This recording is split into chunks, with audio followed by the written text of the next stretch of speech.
भैया धीरे धीरे अजीत आगरकर को क्लीन चिट मिलती जा रही है। क्या बात कर रहे हैं? नमस्ते एंड वेलकम। रणतंत्र देख रहे हैं आप। इंडिया इंग्लैंड सीरीज शुरू होने में बस एक ही दिन बाकी है और फोकस अब पूरी तरह से क्रिकेट पर शिफ्ट होना शुरू हो चुका है। जो लोग ये कह रहे थे कि कोहली रोहित के रिटायर होने के बाद अब हम टेस्ट क्रिकेट नहीं देखेंगे, मजा नहीं आएगा, है वो लोग खुद बेशर्मों की तरह आपको कल टीवी के सामने दिखाई देंगे।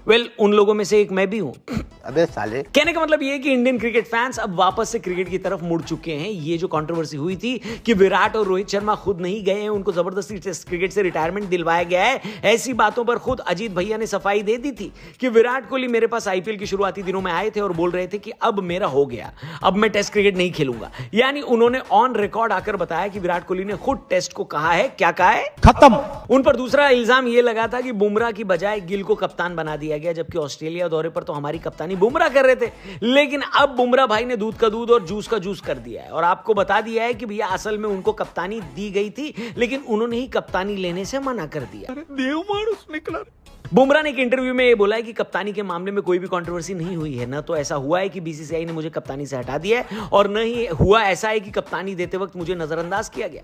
असल में जब विराट और रोहित रिटायर भी नहीं हुए थे, मैंने तभी बीसीसीआई से बोला था और कहा था कि 5 टेस्ट मैचों की जब सीरीज होगी तो मेरा वर्कलोड कैसे मैनेज किया जाएगा। मैंने अपनी टीम से भी बात करी जो मेरी इंजरी का ख्याल रख रही थी। मैंने उन डॉक्टर्स और सर्जन से भी बात करी जिन्होंने इंजरी के वक्त मेरा ऑपरेशन किया था और इन सब से बात करने के बाद यह रियलाइज किया मैंने कि अपने करियर के लिहाज से मुझे और थोड़ा स्मार्ट होना पड़ेगा। मैं खुद बीसीसीआई को मैंने कॉल किया और कहा कि मुझे लीडरशिप रोल के ऑप्शन के रूप में न देखा जाए, क्योंकि मैं 5 मैचों की टेस्ट सीरीज में 5 मैच तो डेफिनेटली नहीं खेल पाऊंगा। बीसीसीआई मुझे कप्तान के रूप में देखना चाह रही थी, लेकिन मुझे मना करना पड़ा क्योंकि यह सही बात नहीं है कि मैं 3 टेस्ट मैचों में अपनी टीम की कप्तानी करूं और फिर आप 2 मैच के लिए किसी और को कैप्टन बना दो। मेरे लिए खुद से ऊपर टीम थी और इसीलिए मैंने यह डिसीजन लिया।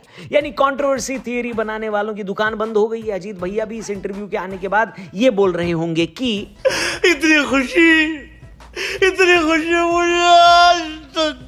बल्कि अब तो अजीत आगरकर रोहित और कोहली को भी मैसेज कर रहे होंगे कि भैया तुम लोग भी अगर एक आध इंटरव्यू दे दो तो मेरी इमेज पूरी तरीके से क्लीन हो जाएगी। हालांकि एक मुसीबत खत्म नहीं होती और दूसरी शुरू हो जाती है। जी हां, सिलेक्शन को लेकर लेटेस्ट कंट्रोवर्सी ये है कि एक बार फिर हर्षित राणा को कवर के रूप में ही सही, लेकिन टीम इंडिया में जगह मिल गई है। आपको बता दें, जो टीम इंग्लैंड सीरीज के लिए डिसाइड हुई थी उसमें हर्षित राणा नहीं थे, लेकिन इंडिया एक ही टीम जिसने साथ में टूर किया है इंग्लैंड का, उस टीम में वो शामिल थे। यहां पर जो इंट्रा स्क्वाड हुआ है उसमें हर्षित राणा को 1 विकेट मिला है, जबकि उनसे बेहतर बॉलर अंशुल कंबोज साबित हुए। लेकिन अंशुल कंबोज इंडिया की फ्लाइट पकड़ चुके हैं वापस, जबकि हर्षित को रोक लिया गया है कवर रिप्लेसमेंट बनाकर। अब लोग अजीत आगरकर और गौतम भैया से पूछ रहे हैं कि भैया आप लोग कितना केकेआर का कोटा चलाओगे, क्योंकि हर्षित राणा से बेहतरीन परफॉर्मेंस कई लोगों की थी, लेकिन एक बार फिर मेहरबान सिर्फ हर्षित राणा पर हुआ गया है। क्या आपको भी लगता है कि दाल में कुछ काला है या फिर पूरी दाल ही काली है? कमेंट करके बताना। हम आपसे मिलेंगे कल एक और नई वीडियो के साथ। चैनल सब्सक्राइब करना। कल से सीरीज भी शुरू हो रही है तो उसके बारे में भी मस्त वीडियो लाएंगे। फिलहाल यहां से जाएंगे। See you tomorrow. Good bye.